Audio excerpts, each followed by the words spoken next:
Ya, berarti buat gunung, ya saya menulis ini karena ini adalah potret anak-anak yang berada di gunung ketika saya melakukan perjalanan tahun 2017 selama 10 hari mengunjungi desa-desa yang ada di Gunung. Next, ya. Perjalanan kaki ini memakan waktu kalau masyarakat mereka pulang balik untuk ke daerah yang lebih maju di kecamatan itu bisa 3 sampai 4 hari, tapi saya harus 10 hari karena memang berkeliling. Dan ini adalah profil mereka dan mereka harus berjalan kaki ya dengan tingkat kesulitan yang luar biasa ya. Dan sebagian mereka harus untuk anak-anak sekolah mereka harus turun ke daerah pantai dan memang itu sudah dari dulu, sehingga setelah itu kami cuma berpikir untuk bagaimana meningkatkan kapasitas ekonomi dan kesejahteraan mereka, maka lahirlah kegiatan di akar rumput terutama untuk pengembangan sereh merah dan pengelolaan hutan. Next. Ya. Ya, ini sedikit gambaran kehidupan mereka, walaupun di puncak gunung masih ada merah putih, tetapi who knows keadaannya seperti begini Bapak Ibu sekalian, dan masih miris, masih banyak sekali daerah-daerah di pulau-pulau yang seperti ini.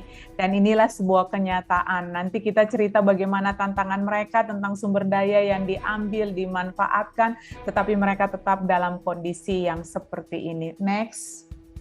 Saya kemudian menulis sebuah proyek tentang Nona Gunung. Di sini dimulai dengan melakukan sosialisasi, dan yang luar biasanya di sini banyak sekali perempuan yang membuka diri untuk mendengar apa rencana yang mau dilakukan. Sudah barang tentu pihak-pihak yang menjadi pembangun di desa seperti lembaga keagamaan, kemudian masyarakat seperti masyarakat dan juga pemerintah desa adalah orang-orang yang harus kita sharingkan, walaupun dalam kenyataan sering terjadi konflik-konflik internal, dan kita harus hadir sebagai pembawa damai ketika nanti proses-proses program ini harus berjalan. Ya, oke, next.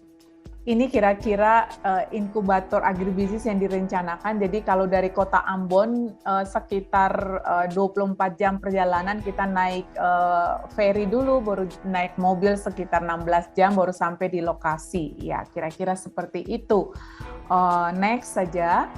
Dan ketika ini kita harus berpikir apa yang harus kita lakukan. Kebutuhan masyarakat itu harus dilihat jangka pendek, menengah maupun panjang. Makanya waktu itu kami melihat bagaimana menanam bawang karena dia punya nilai yang cukup tinggi. Di Ambon tuh rata-rata 40-50 di Maluku. Kemudian sereh itu bisa setelah panen itu bisa per 3 bulan. Dan jangka panjang itu bagaimana pala atau cengkih atau tanaman keras. Itu yang kemudian menjadi sebuah hitung-hitungan bisnis untuk disampaikan kalau kita melakukan ini, kira-kira ini akan menolong kesejahteraan masyarakat sekaligus menjaga lingkungan dan hutan mereka. Ya, next. Kemudian ini salah satu tokoh pendeta, juga Bapak Raja, semua mulai terlibat. Dan memang yang tadi Mbak Tami bilang, kunci utama adalah pendampingan. Kami tinggal dari mulai hutan sampai pabrik berdiri itu hampir 2,5 tahun full. Pulang cuma sekali, mungkin seminggu saja dalam setahun ke Ambon di rumah kami. Jadi kami tinggal full di sana.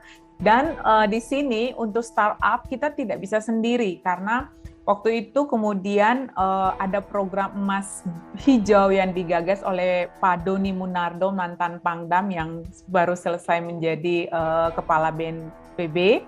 Beliau waktu menjadi Pangdam punya program emas biru dan emas hijau. Nah, emas hijau ini kemudian menggerakkan beberapa orang yang ingin membantu menginvest dan mereka memberikan bibit, kemudian masyarakat punya lahan, saya dampingi dan menggerakkan, dan kemudian sampai membuat pabrik penyulingan dan sekarang sudah berjalan. Ya, next. Ya, ini cuman hitung-hitungan karena waktu itu bagaimana menulis untuk memberikan gambaran bahwa ada kepada investor bahwa ini layak untuk dikembangkan dengan kolaborasi dengan masyarakat tanpa menggunakan masyarakat hanya sebagai objek. Ya, next. Ya, Ini sehingga yang kita mau capai itu adalah mensejahterakan rakyat dan memandirikan negeri dengan skala industri berbasis masyarakat dan kembali lagi untuk kejayaan rempah-rempah. Karena kita tahu bahwa Maluku peradaban dimulai dari sana dan bangsa kita dijajah karena mereka datang untuk mengambil rempah-rempah di Maluku. Next. Ya, ini cuma hanya sekilas tentang sebuah perjalanan dan kita masih tetap miskin di daerah timur. Hari ini nomor 3, walaupun kita punya kekayaan, tapi ini realita. Ya, oke. Kita juga baru bangkit dari kerusuhan 2009 dan ini sedikit gambaran bahwa ada peluang tapi juga ada tantangan. Nah, tantangan yang saya hadapi ketika berada di lapangan itu adalah ternyata masyarakat mereka tidak tahu banyak tentang lahan mereka, bahwa itu kemudian sudah ada HPH-nya, ternyata ada hutan produksi. Saya sendiri kemudian berkonsultasi dengan balai, waktu itu ketemu Ibu Leni dan yang merekomendasikan saya di sini, dan memang inilah bentuk kolaborasi. Kita harus bertanya kepada pemerintah. Disitulah kemudian saya mendapat banyak masukan dan bersedia menjadi pendamping perhutani sosial. Tanpa itu, kita tidak tahu apa yang harus kita lakukan. Kalaupun kita lakukan, kita bisa salah. Yang kedua, masyarakat dia bisa tahu. Dan saya syukurkan tadi Pak Gatot bilang, ternyata sekarang ada perdes desa atau apa yang bisa melindungi hak-hak masyarakat. Karena ini penting sekali. Kejadian di Maluku itu banyak sekali daerah-daerah yang tiba-tiba saja sampai saat ini 56.000 HPH. Nah, ini industri berbasis masyarakat. Informasi bahwa VOC dulu sebesar dia punya pendapatan saja bisa 7,9 dulu. Waktu menjajah kita bila digabungkan dengan perusahaan besar. Nah, harusnya ini menjadi potensi besar. Next. Ya, kemudian ini yang sudah terjadi. Kemudian kami membantu bersama masyarakat mendampingi menanam serai sampai jadi mereka punya 30 hektar, kemudian membangun pabrik. Next. Dan ada perusahaan di sana juga pemerintah yang lewat Pak Doni kami akhirnya bisa mendapat alat berat. Jadi sini peran kolaborasi dan penggerak itu penting. Next. Dan ini hasilnya. Ini kemarin kunjungan Pak Pangdam sudah suling masyarakat dan kami sudah bisa mencoba bawang. Dan proses terus terjadi dan apa yang punya kami itu bersama dengan masyarakat selama pendampingan. Next.